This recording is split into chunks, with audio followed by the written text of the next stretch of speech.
November is Financial Literacy Month in Canada, and Blair Manton from Sands & Associates is here to talk us through the biggest financial myths and misconceptions facing many Canadians. So, Blair, many people have a line of credit and just pay off the minimum each month, but that's not always the best idea. Yeah, that's definitely the easy thing to do, is to make the minimum payments each month, but you're actually probably not getting very far ahead if you look at the interest rate that you're paying, and credit card companies have to disclose now, if you only make the minimum payments, how long is it going to take you to clear off a debt? You know, even something that might seem small, you know, a $5,000 to $10,000 credit card debt, it's probably going to take you 10 years to clear off, and you're going to pay way more than the principal and interest. So if all you can do is pay the minimums, you're probably have a warning sign for a debt problem. So you want to take a bit of a closer look at that when you do it, yeah. And let's talk about insurance. How can we be smart and save money when it comes to insurance? Another big factor when we're talking money. Yeah, so a big thing that I see is people buy way too much insurance for things that, you know, either aren't likely to happen or things that really aren't going to solve the problem, meaning that the insurance isn't actually covering what they're worried about.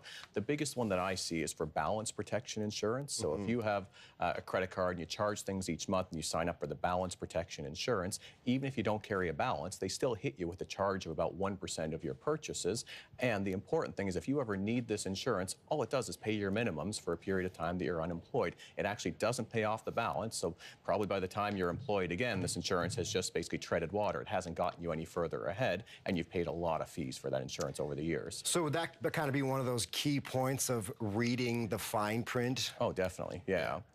Yeah, and what I find too is this is an insurance that typically, you know, you're telemarketed, you're pushed pretty hard. Anytime someone's got to push something pretty hard, there's probably something in it for the provider and less for the consumer. Sure, fair enough. And so what are the biggest myths when it comes to money that you owe the government? Well, the biggest myth with money you owe the government is there's nothing you can do about it. So a lot of people think, you know, there's death, there's taxes, nothing you can do about either. Well, for taxes and student loans, you know, definitely you can make a deal with the government. The only way to do it is through what's called a consumer proposal, which is available through a licensed insolvency trustee. That's where you offer the government or anybody you owe money to no interest and usually about 30 to 50% of the debt outstanding. So the government is saying you owe money you can't pay. Your next best bet is to talk to a licensed insolvency trustee. We're able to reduce the debt for you. So the key is to know that you do have options. Absolutely, yes. Okay.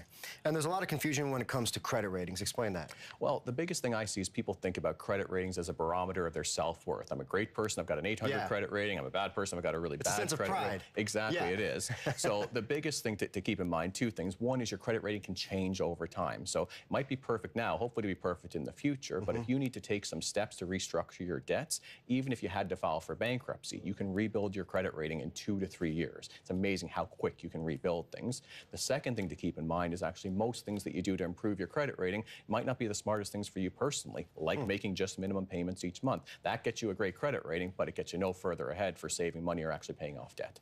All right, interesting stuff. Blair Manton from Sands & Associates. Thanks so much for being here. Appreciate it. Thank you.